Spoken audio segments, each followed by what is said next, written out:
श्री स्वामी समर्थ। जय जय स्वामी समर्थ।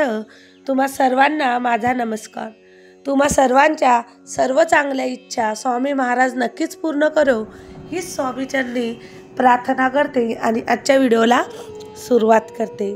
तर तुम्हा सगळ्यांना माहिती आहे की उद्या आहे संकष्टी चतुर्थी।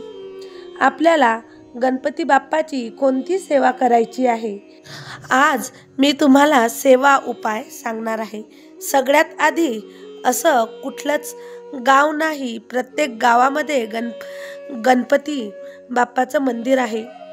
तुम्हाला उद्या सकाळी किंवा दुपारी संध्याकाळी केव्हा पण मंदिरामध्ये जाऊन मी जेवढे तुम्हाला सेवा उपाय सांगणार आहे त्यामधील कुठला पण एक सेवा किंवा कुठली एक उपाय तुम्हाला केली तरीही चालेल। तुम्हाला काय करायचे आहे तर तुम्हाला गणपती बाप्पाच्या मंदिरात जाण्याआधी बघा, तुमचं लग्न होत नाही, मूलबाळ होत नाही, एखादी तुमची मनातील इच्छा आहे जी अडकलेली आहे ती पूर्ण होत नाही, तुमची इच्छा पूर्ण व्हावी असं वाटत असेल तर तुम्ही ही सेवा आवर्जून करा। तर काय करायचं, गणपती मंदिरात जायचं आहे, एक लाल फूल घ्यायचं, दुर्वा घ्यायचं, डाळिंब घ्यायचं, लाल फूल घ्या, फुलाला काटे असेल तर काढून द्या आणि दक्षिणा स्वरूपात एक नारळ घ्या। हे सगळं गणपती मंदिरात अर्पण करायचं आहे। अर्पण केल्यानंतर ज्यांना 120 दिवसांची सेवा करायची असेल त्यांनी उद्यापासून 120 दिवस ही सेवा करायची आहे। 121 वेळा मंत्र म्हणायचा आहे। बघा, 120 दिवस सेवा, 121 वेळा मंत्र बोलायचा आहे।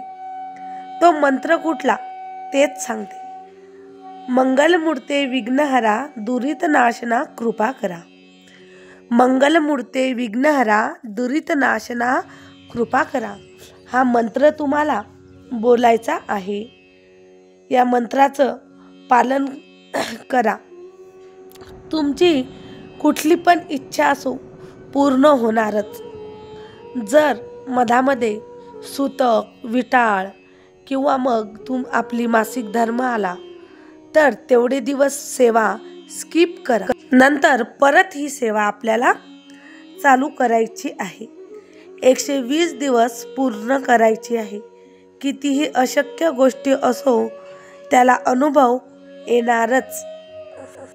ज्यांना 120 दिवस सेवा जमणार नाही त्यांनी काय करायचं तर तुम्ही पण हे सर्व साहित्य घेऊन गणपती मंदिरात जायचं, अर्पण करायचा, इच्छा बोलायची आणि तिथेच बसून 121 वेळा हा मंत्र बोलायचा आहे। फक्त एकच दिवस, उद्याचाच दिवस मंत्र बोलायचा आहे।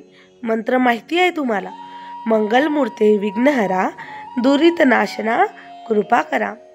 हा मंत्र बोलणं झाल्यानंतर ओम गण गणपते नमः या मंत्राची सुद्धा तुम्हाला एक माळ जप करायची आहे। आता हे झाल्यानंतर जेव्हा गणपती मंदिरात तुम्ही गेल्यानंतर तुम्हाला अजून एक सेवा करायची आहे। तुम्हाला गणपती बाप्पाच्या चरणाशी 21 अक्षदा म्हणजे अखंड तांदूळ, जे तुटलेले नको असे 21 तांदळाचे दाणे तुम्हाला अर्पण करायचे आहे। मोजून 21 घ्यायचे आहे।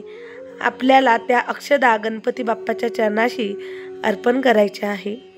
आता उद्या गणपती मंदिरात खूप जास्त गर्दी असणार मला माहिती आहे, पण तर काय करायचं तर बघा, जेथे जागा मिळेल तेथे बसून एक लाल फूल, त्या अगोदर एखादं वस्त्र, पाट असेल तर पाट, त्यावर वस्त्र टाकायचं, त्यावर लाल फूल ठेवायचं आणि त्यावर तुम्हाला 21 वेळा एक मंत्र बोलायचा आहे।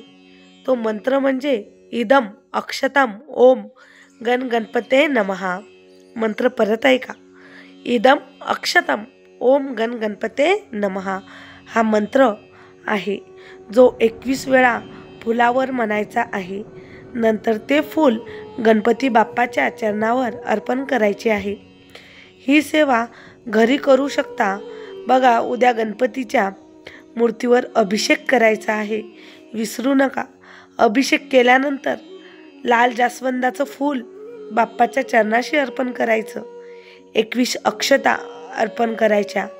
ते फूल आणि तांदूळ मंदिरात घेऊन जायचं.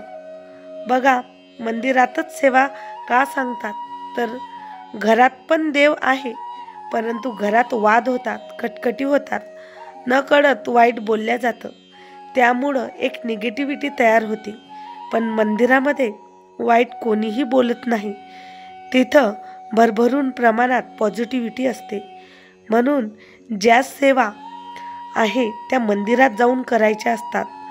पण ज्यांना शक्य होत नाही त्यांनी घरी केल्या तरीही चालेल, काही अडचण नाही.